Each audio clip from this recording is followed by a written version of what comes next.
Hello everyone, Bashar here. The July fusion has been announced. He is called Packmaster Shayak. He is from the Orc faction. He's a legendary Force Affinity HP based champion, which is nice. It's not a affinity role combination that is very heavily populated with champions. Those of you that want to get on with Ramanto can use him in the Force HP side room. That is, I think, 2 rotations away in Doom Tower, rotation 3. Anyway, that's a little all for the specific. And guys, I want to also, want to remark on something small and short.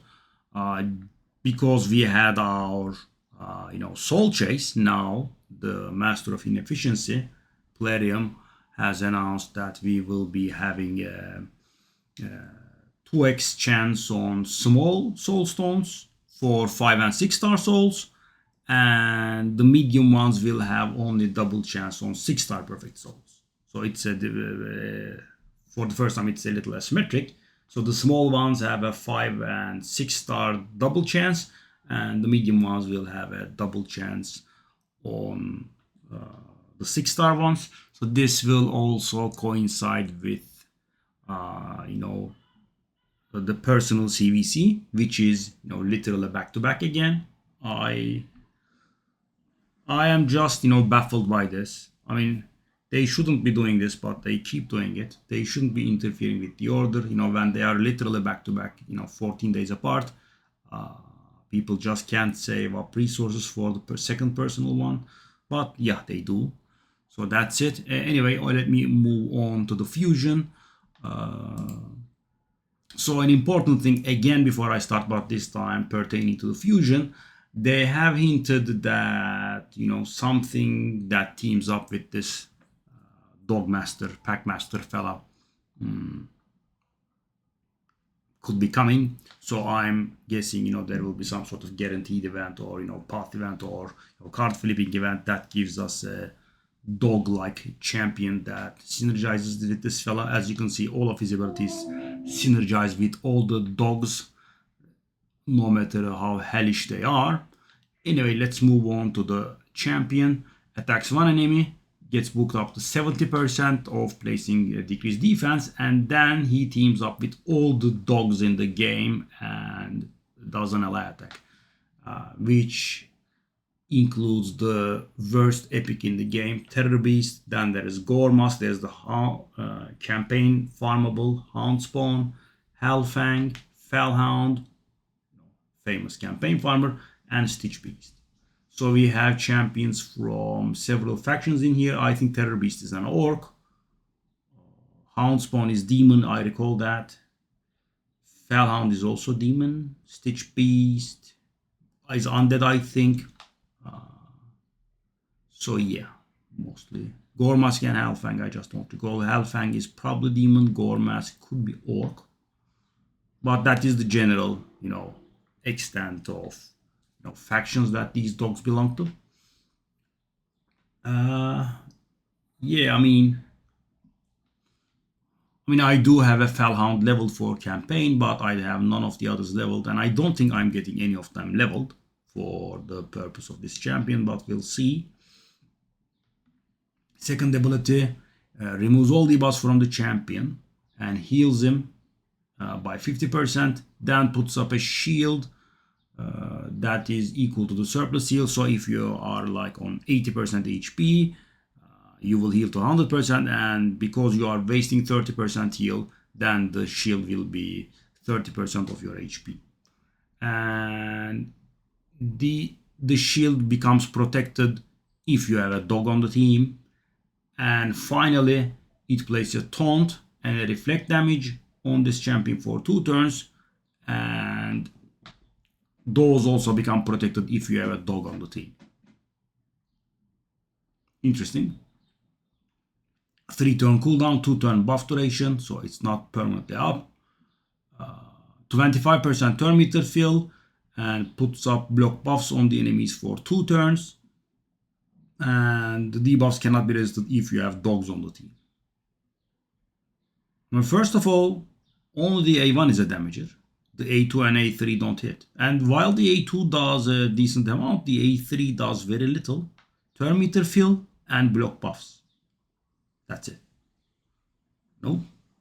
When attack places a hex debuff on the attacker for 1 turn, or ally attacks on targets under a hex debuff placed by the champion deal 20% more damage.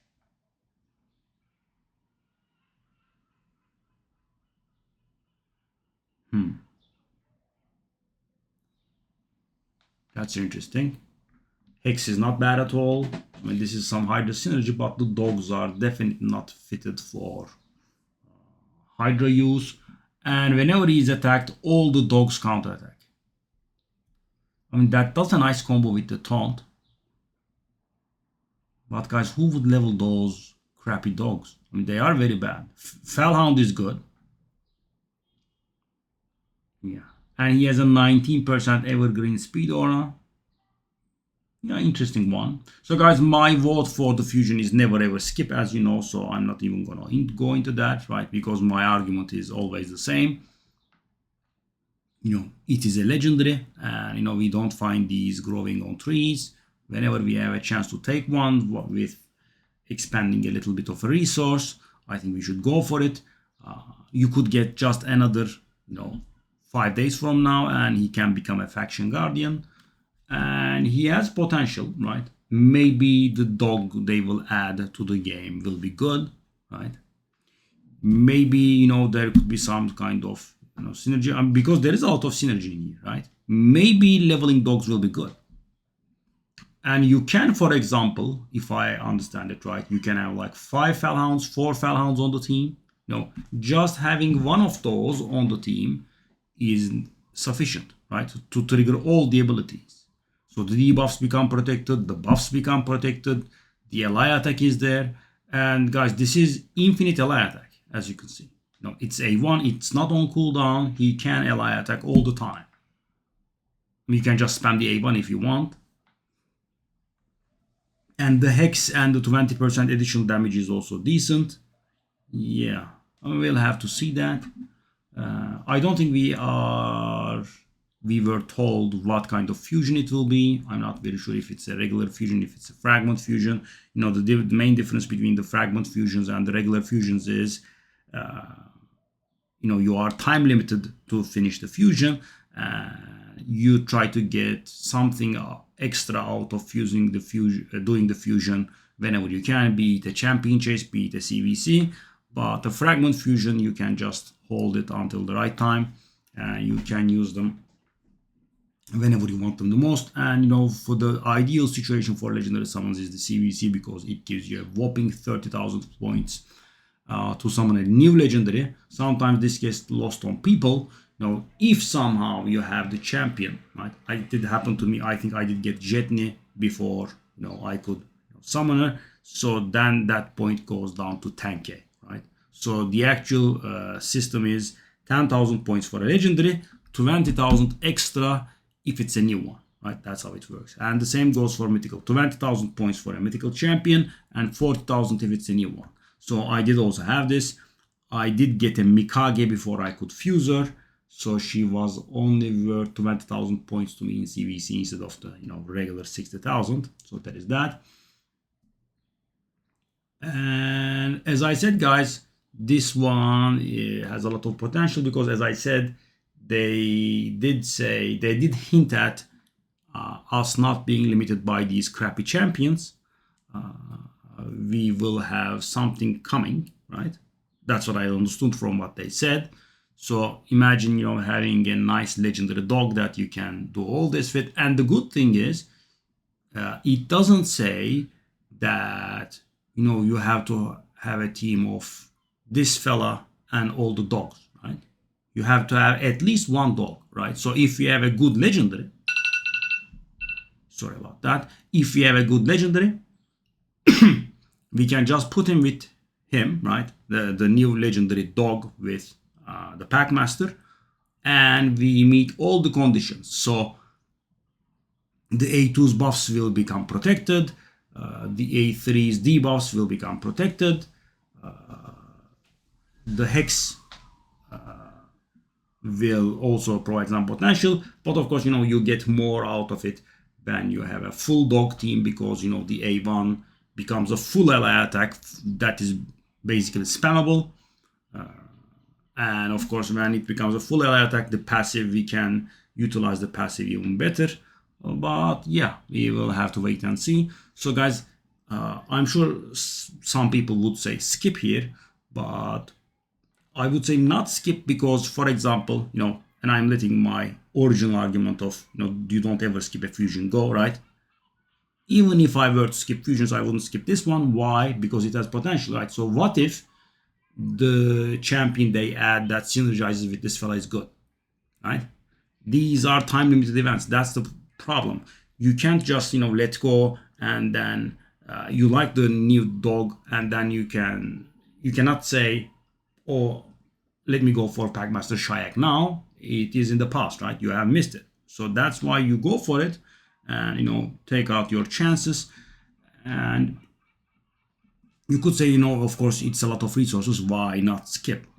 Thing is, it's not a lot of resources. If you play the game properly, if you do the arena tournaments, if you do the dungeon tournaments, if you don't waste your silver outside of artifact enhancement events, most of the stuff that gets done by themselves, right?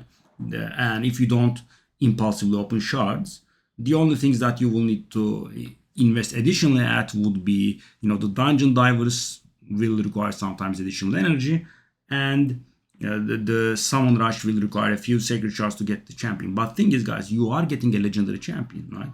So on average, even on 2x, you would have to open around 10 sacred shards to get a random legendary.